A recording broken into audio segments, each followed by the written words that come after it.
राधे राधे आप सभी को। आज हम देखेंगे बकरी नाटक का दूसरा अंक। पहला अंक हम देख चुके थे। पहले अंक में 3 दृश्य थे, 3 दृश्यों को हम देख चुके हैं। तो इस वीडियो में हम दूसरा अंक देखेंगे। तो दूसरा अंक का पहला दृश्य है आपके सामने। 2 साल बाद स्थान वही पर समृद्धि का सूचक। एक कोने में कुछ बंदूकें रखी हैं। बकरी के मंडप को काली दीवारों से घेरकर ताला लगा दिया गया है, पर लोक सेवा सदन की तख्ती लटकी है। कीप को बक्स में से निकाल दूरदर्शक यंत्र की तरह दरवाजे के पास एक छेद में लगा दिया गया है। ग्रामीण पंक्तिबद्ध एक एक कर उसमें देखते हैं। एक ग्रामीण, कुछ लौकात नहीं हुजूर। सिपाही डीआईजी की पोशाक में आराम से टांग फैलाए कहता है, सबको नहीं दिखेगा, जिसने अच्छे कर्म किए होंगे उसी को दिखेगा। बारी बारी से सब देखते हैं और कुछ न दिखने पर हताश होकर सिर हिलाते हैं। दूसरा ग्रामीण कहता है, एक बार दर्शन कराए दे सरकार। सिपाही कहता है, कैसे करा दें, इन 2 वर्षों में दिन रात तुम लोगों ने उसे परेशान कर दिया। अब बकरी एकांत और आराम चाहती है। तुम लोगों का चेहरा देखते ही चिल्लाने लगती है, जैसे आदमियों से उसे नफरत हो गई हो। तीसरा ग्रामीण कहता है, ऐसा नहीं हो सकत सरकार। तो सिपाही कहता है, तो क्या हम झूठ बोलते हैं? देवी ने खुद कहा है, सब अपना काम करो। करमवीर को चुनाव लड़ने का हुक्म दिया है। उसे चुनाव चिन्ह के रूप में स्वयं अपना धन दिया है। जान लो तुम सब लोग, करमवीर को वोट दोगे, उसी की माफिक तुम्हारा कल्याण होगा, भाग्य खुलेंगे। एक ग्रामीण कहता है, हुजूर दर्शन को ना ही मिलेगी। तो सिपाही झल्ला कर बोलता है, दर्शन दर्शन, वह तुम लोगों का चेहरा तक नहीं देखना चाहती। जो कहा है याद रखो, वोट बकरी के थन को देना है, यदि अपना भला चाहते हो तो। ग्रामीण कहता है, पर हम पचन हाथी को जिम्मेदारी साहब के लड़का पढ़ी के आवा हैं, वो पहले ही। तो सिपाही कहता है, हम कुछ सुनना नहीं चाहते, अपना फैसला हमने बता दिया। यदि यह नहीं हुआ तो खैर नहीं, पर हमें देवी प्यारी है, उसका हुक्म हुक्म है। यदि वह कोई सज़ा कहेगी तो वह भी हमें देनी होगी। जो बदमाशी करेगा उसे परलोक भी भेजा जा सकता है। उसकी कृपा से हम आदमी को ठीक करना जानते हैं, पर हम अपनी मर्जी से कुछ नहीं करेंगे, सब देवी के आदेश से होगा।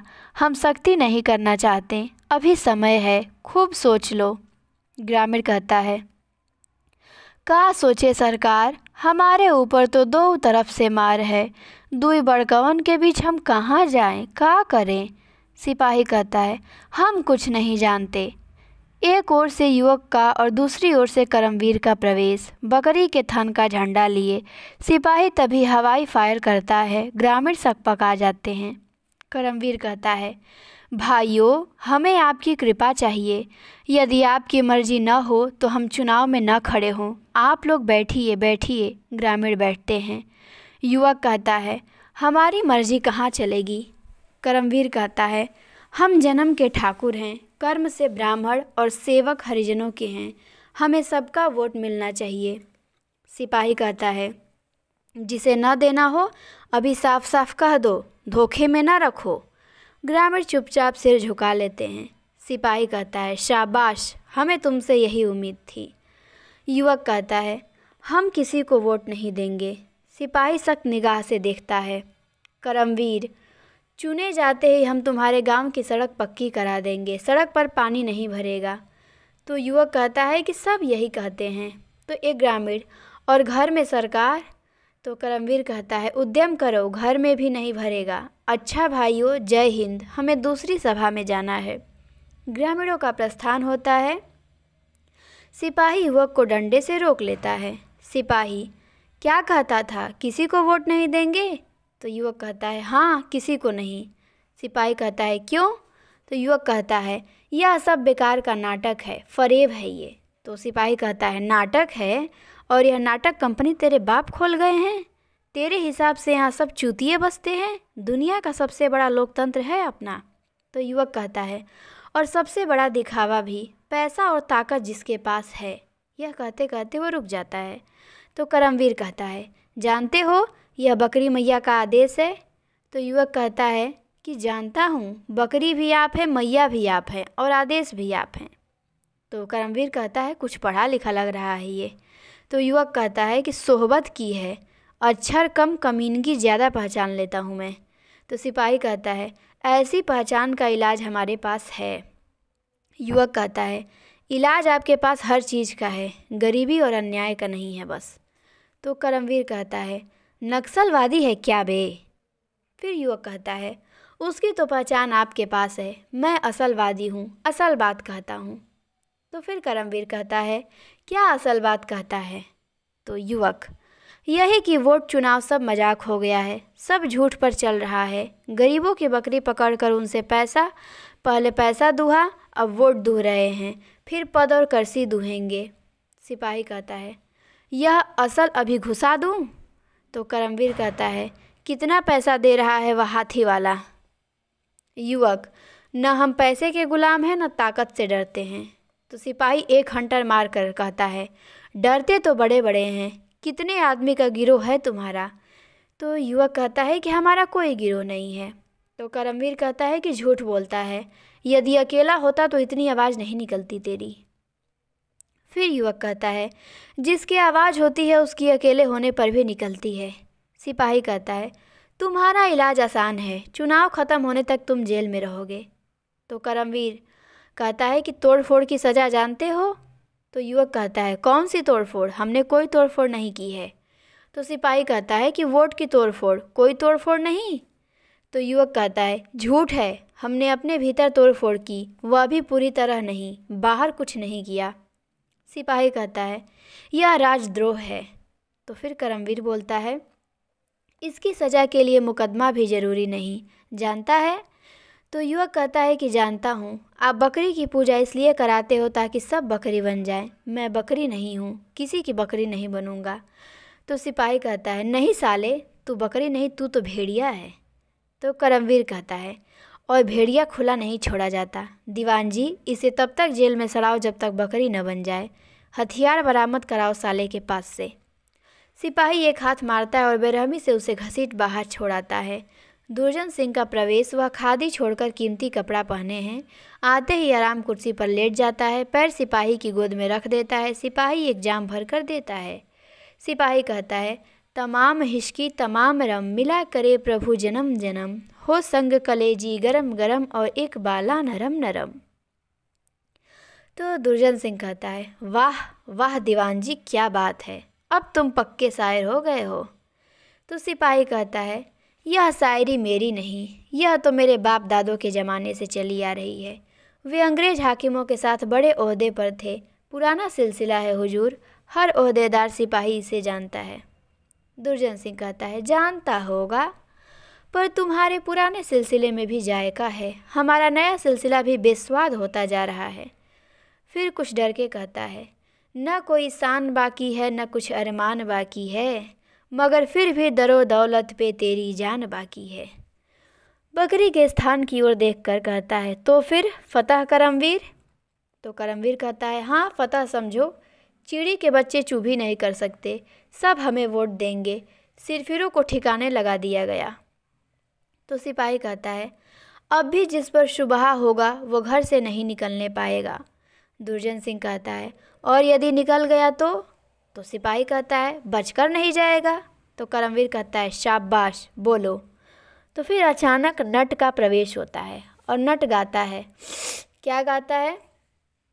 लोकतंत्र जिंदाबाद जिंदाबाद, तुमसे जात पात है आबाद, फिरका परस्ती है तुझसे साध, धर्म और संप्रदाय भाषा क्षेत्रवाद आए, कुचलकर खड़े हैं इत्तेहाद, लोकतंत्र जिंदाबाद जिंदाबाद।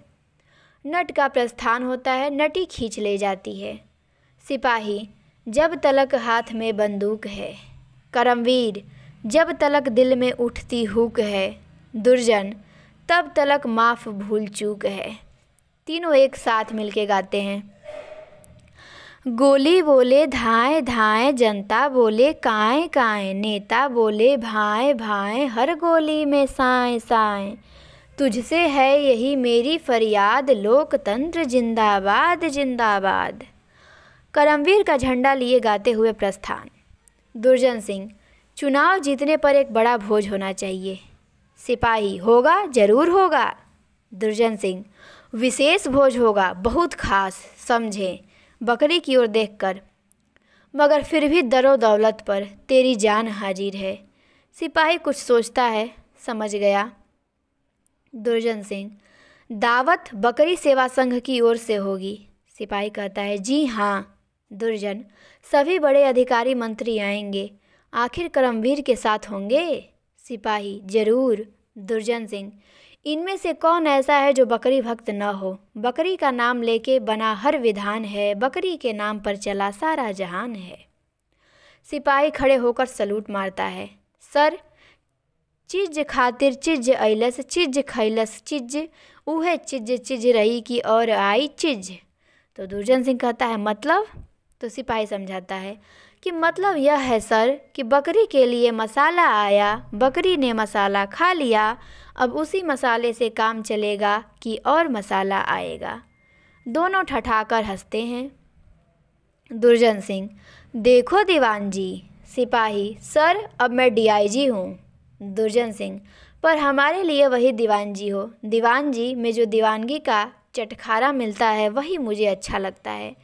तुम्हारे दीवानगी की बानगी हम पहले ही देख चुके थे, हम उसी के मुरीद हैं। तो दीवान जी, चीज़ वही रहती है, मसाला हर ज़माना अपने अपने पसंद का इस्तेमाल करता है। अभी तो मसाला हमारी पसंद का होगा, समाजवादी मसाला। जिस मसाले को बकरी ने खा लिया वह तो बकरी के खून में गया, बकरी के खून से हमें क्या मतलब? फिर तुम तो जानते हो हम लोग अहिंसावादी हैं, खून से दूर भागते हैं। सिपाही, फिर सर यह दावत? दुर्जन सिंह, शाकाहारी दावत की जाएगी, गांधी जी की नेक पवित्र बकरी निरामिष ही मानी जाएगी। मिमियाने में भी जिसके है देवत्व की वाणी, उसकी रगों में होगा ही अमरत्व का पानी।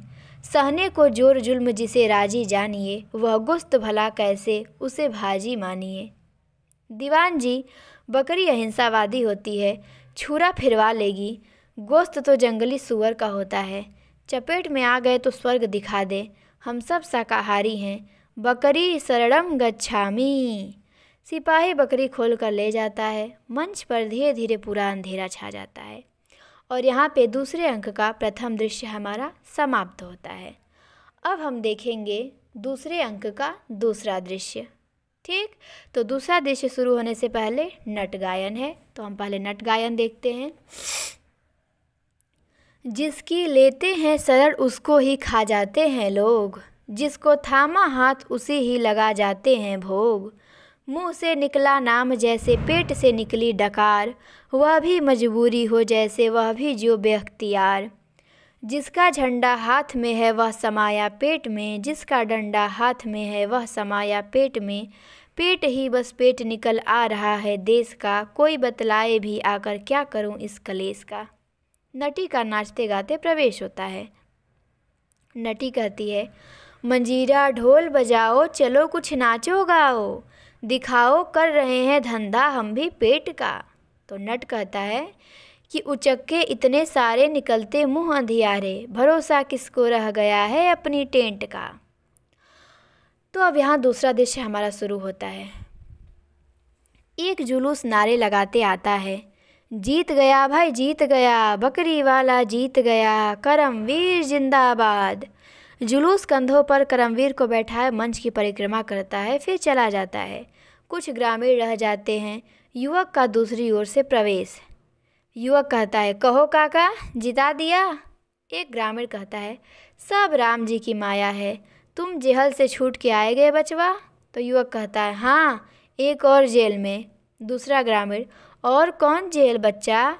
तो युवक, आप लोगों का अज्ञान जेल ही है, अब ये जीत के और लूटेंगे, पहले बकरी का नाम लेकर लूटते थे, अब आपका ही नाम लेकर लूटेंगे। तीसरा ग्रामीण, हमारे पास लूटे को का धरा है। पहला ग्रामीण, बाढ़ आई सब बह बिला गवा, गाँव में एक छप्पर भी नहीं बचा। दूसरा ग्रामीण, सूखा पड़े ऐसन कि अन्न का एक दाना नहीं।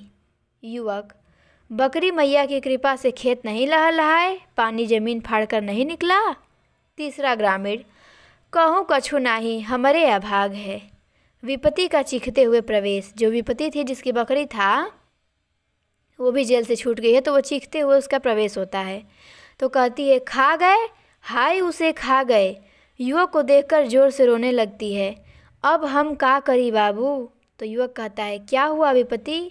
तो विपत्ति कहती है, अब अहिने हम देखा सिपाही होका कसाई जस शहर लिए जात रहा, ऊ चिल्लात रही एक ग्रामीण ऊ आश्रम में हुई। तो युवक कहता है, अब न वह होगी और न आश्रम होगा, अब आश्रम की उन्हें क्या ज़रूरत है, जो पाना था पा गए। तो दूसरा ग्रामीण कहता है, ऐसा ना ही हो सकत। तीसरा ग्रामीण कहता है, आश्रम में ज़रूर होगी, अस जुलुम नहीं हो सकत, कौनो और बकरी हुई जेका सिपाही लिए जात हुई, तू चिन्ह ना ही पाई होगी। तो विपत्ति कहती है, अरे हम अनहरो होई गई नी, उ कसाई तू सब कसाई, हम का करी? वो रोने लगती है। पहला ग्रामीण कहता है, चलो चली के देखे तो। दूसरा ग्रामीण कहता है, कहूँ देखे देत है। तीसरा ग्रामीण कहता है, मुल्ला ई तब पता चली जाए कि आश्रम में है कि नहीं। तो ग्रामीणों का प्रस्थान होता है। विपत्ति और युवक एक कोने में रह जाते हैं। मंच पर उन्हें छोड़कर शेष अंधेरा छा जाता है। कल्पना दृश्य, दूसरे कोने पर वही नंगे ग्रामीण बकरी का स्थान उठाए खड़े हैं। हरहराती बाढ़ की आवाज़ वे स्थान को ऊंचा उठाते जाते हैं जैसे पानी चढ़ता जा रहा है। फिर स्थान के चारों ओर अनाज के बोरे लाकर पटकते हुए सूखे का प्रभाव अचानक दृश्य निस्तेज होने लगता है। वे सिर झुकाए खड़े देखते हैं। दृश्य के साथ गीत भी चलता रहता है। गायन क्या चलता है? कौन कसूर भइल हमसे मैया, बिरवा गइल मुरझाए हो, सींचत सींचत उमर सिरानी, नेकु नहीं हरियाए हो, आपन खून पसीनवा न साथी, असुवन के ही पतियाए हो। ग्रामीणों का मुंह लटकाए मंच पर प्रवेश। सब चुपचाप आकर खड़े हो जाते हैं। विपत्ति कातर दृष्टि से देखती है, कोई उससे आंख नहीं मिलाता और कहती है, तुम सब कसाई हो। तो पहला ग्रामीण कहता है, अब दुख ना करो, दूसरी बकरी के जतन किन्ह जाई। विपत्ति कहती है, खवैया कम है, वो कौनो खाई ले। युवक कहता है, अब भी कुछ समझे आप लोगों ने बकरी को देवी माना, बाढ़ में सारा गांव बह जाने दिया पर आश्रम को नहीं डूबने दिया। गांव की ज़मीन खोद खोद कर आश्रम की ज़मीन ऊंची करते रहे। सूखा पड़ा, खुद भूखे रहे, घर का अनाज आश्रम को दे आए। आश्रम में दावतें उड़ती रहीं, खुद भूखे मरते रहे। फिर उन्हें लुटेरों को कंधों पर बिठाकर देश की बागडोर थमा आए। अब भी कुछ समझे हैं आप लोग? तो सारे ग्रामीण सिर झुकाए खड़े रहते हैं। तो युवक कहता है, बोलते क्यों नहीं हो? अब आप इन्हें लुटेरा मानते हैं या नहीं? इनके कहे में आकर अपने गलती की है या नहीं? इनके लिए अपना सब कुछ गवाकर आपने पाप किया है या नहीं? तो ग्रामीण फिर चुपचाप खड़े रहते हैं। तो विपत्ति कहती है, अरे ये का बोली हैं, इहो कसाई है कसाई, हम अपन बकरी के ले के रहेंगे। तो युवक कहता है, उसके लिए तो शहर जाना पड़ेगा, हो सकता है कि अभी वह वहाँ सलामत मिल जाए। तो विपत्ति कहती है, चलो बाबू हम चलित है। तो युवक कहता है, आप लोग चलेंगे या पत्थर की तरह खड़े रहेंगे? ग्रामीण एक दूसरे को देखते हैं और बिना कहे उसके पीछे चल देते हैं। तो यहाँ पे दूसरा दृश्य का भी समाप्त हो जाता है। दूसरे अंक का दूसरा दृश्य भी हमने देख लिया, दृश्यालोप हो गया। अब होगा तीसरा दृश्य। तो तीसरा दृश्य के शुरू होने से पहले नटगायन है। नटगायन क्या है? जिस धूल से शहरों में मची रगरेलिया, जिन छप्परों के बल पे खड़ी हैं हवेलियाँ, उस आदमी को आदमी वो मानते नहीं, जब काम निकल जाता है पहचानते नहीं। उसकी बिवाइयों से चली रेलगाड़ियाँ, उसके ही चीथड़ों से पहन सूट साड़ियाँ, उसके ही पेट पर जला के जश्न का चिराग, कहते हैं समाजवाद है ओ देश जाग जाग। तो नट गायन हमारा समाप्त होता है, बहुत अच्छा था। अब आता है यहाँ तीसरा दृश्य। ये अंतिम दृश्य है, दूसरे अंक का अंतिम दृश्य है और इसी दृश्य के साथ ये नाटक भी समाप्त हो जाएगा। तो भोज का दृश्य है। शेरवानी में एक गुलाब लगाए एक बड़े नेता और उनके साथ एक नेत्री आती है। सब खड़े हो जाते हैं। बाहर 2 पुलिस के आदमी बंदूक लिए तैनात है। दुर्जन सिंह कहता है, बहुत कम लोग यह जानते हैं आज हम जो हैं वो किसकी बदौलत, किसने हमें जन सेवा की ओर लगाया, हमारी आंखें खोली, हमें सही रास्ता दिखाया, किससे हमने हमेशा प्रेरणा ली, अपना कर्तव्य किया और आगे बढ़े। हमने खून पसीने से इस धरती को, इस देश की धरती को सींचा है और ऐसी घास उगाई है जो हमेशा हरी हरी रहेगी और युगों तक चरे जाने पर भी ख़त्म नहीं होगी।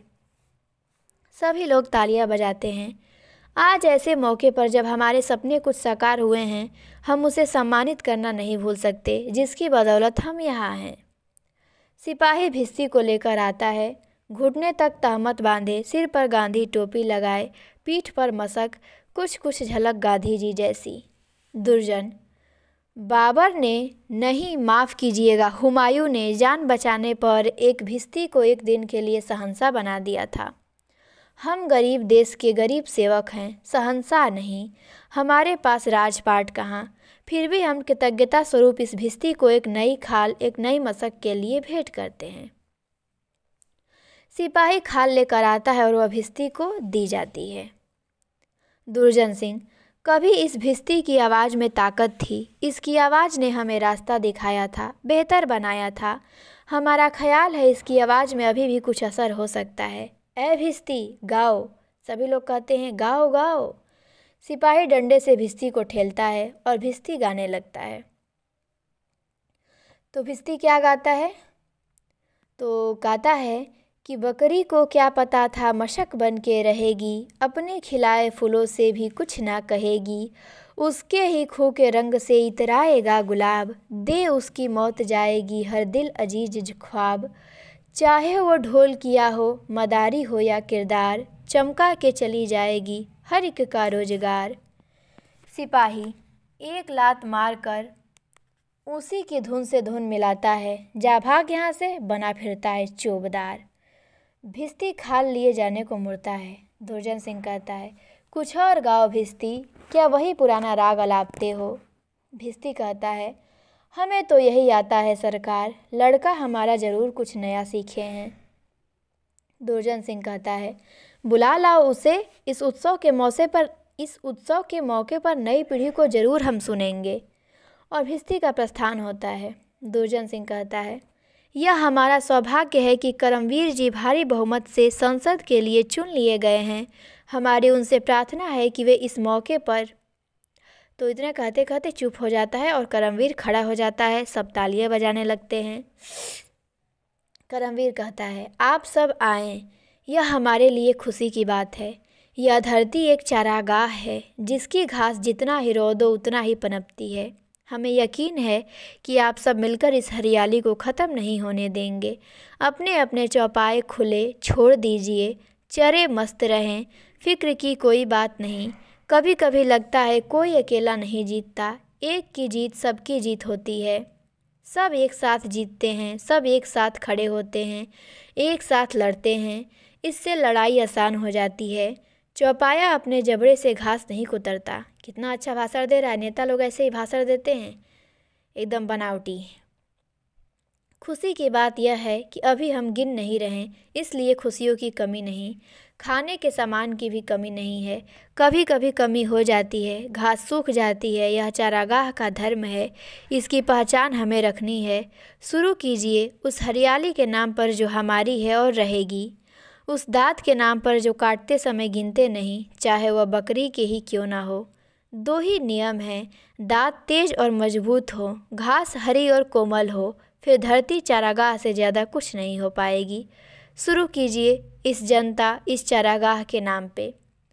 लोग खाना शुरू करते हैं, तभी भिस्ती का लड़के के साथ प्रवेश होता है। दुर्जन सिंह कहता है, यही है तुम्हारा लड़का भिस्ती? तो भिस्ती कहता है, हाँ हुजूर। दुर्जन कहता है, दूसरों को खाने की प्लेट बढ़ाता है और कहता है, गाओ लड़के, कुछ फड़कता हुआ गाना गाओ। सब खाने लगते हैं। लड़का गाता है, उसके साथ और लोग आकर मिलकर शामिल होकर गाने लगते हैं। तो लड़का क्या गाता है?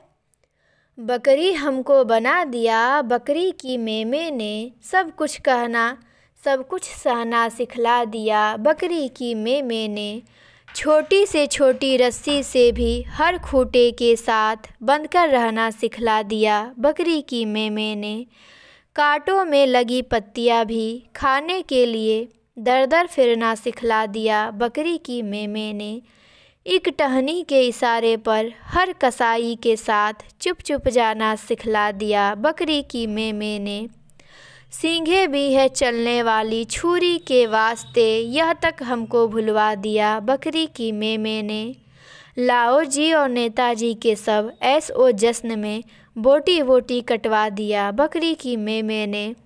हर ढोल बज रहे हैं हमारी ही खाल के, फिर भी यह सुर मिलवा दिया बकरी की मेमे ने।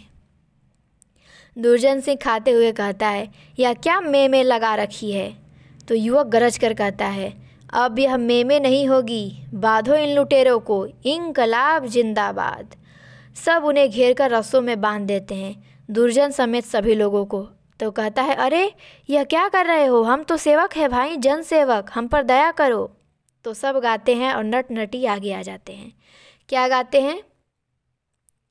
दिन में 2 रोटी के हो जब देश में लाले पड़े, हो सभी खामोश सबकी जवां पर ताले पड़े, दिल दिमाग और आत्मा पर इस कदर जाले पड़े, सूखे की शतरंज नेता खेले दिल काले पड़े, तोंद अड़ियल पिचके पेटों पर चलाए गोलियां, हर तरफ फिर ना निकले क्रांतिकारी टोलियां। फिर बताओ किस तरह खामोश बैठा जाए, अब तो खौले खून रह रह कर जवा पर आए हैं। बहुत हो चुका अब हमारी है बारी, बदल के रहेंगे ये दुनिया तुम्हारी। बहुत हो चुका अब हमारी है बारी, बदल के रहेंगे ये दुनिया तुम्हारी। तो जब अंत में युवक क्रांतिकारी कदम उठाता है और फैसला करता है कि इन सब की अब राज नहीं चलने देंगे हम, ठीक, सबका नियम बदल के रखेंगे, क्योंकि इन्होंने बहुत मूर्ख बना लिया। क्योंकि गांव वाले बहुत भोले भाले अनपढ़ थे, तो उन्होंने खूब लूटा। आप लोगों ने देखा, नाटक को पूरा सुना, समझ में आया ही होगा किस तरह लोगों को ये लोग उल्लू बनाते रहे, मूर्ख बनाते रहे। और युवक पढ़ा लिखा था तो उसकी बात वो लोग यकीन नहीं करते थे, क्योंकि अंधभक्ति ऐसी चीज़ ही होती है कि उसमें आप जब एक बार चले गए तो फिर आपको कोई कुछ कहता भी हो तो समझ नहीं आता है जल्दी, बहुत समय लग जाता है, जब तक बहुत कुछ नुकसान हो जाता है तब समझ में आती हैं चीज़ें। तो बस वही हुआ। फिर भी बहुत अच्छा नाटक है ये, बहुत अच्छा नाटक है, बहुत अच्छा संदेश भी दिया है नाटक कि नेता लोग कैसे होते हैं, उनकी वास्तविक सच्चाई यही होती है, और कैसे जनता को वो मूर्ख बनाते हैं अपने सुख सुविधा और राजकाज के लिए। तो सक्सेना जी ने बहुत अच्छा नाटक लिखा है और ये नाटक हमारा यहीं पे समाप्त होता है। अब हम मिलेंगे अगले वीडियो में किसी और अच्छे नाटक के साथ। तब तक आप लोग इस नाटक का आनंद लीजिए, फिर हम शीघ्र ही आते हैं किसी और बढ़िया नाटक के साथ। तो आप सभी लोगों को अंत तक वीडियो देखने के लिए बहुत बहुत धन्यवाद।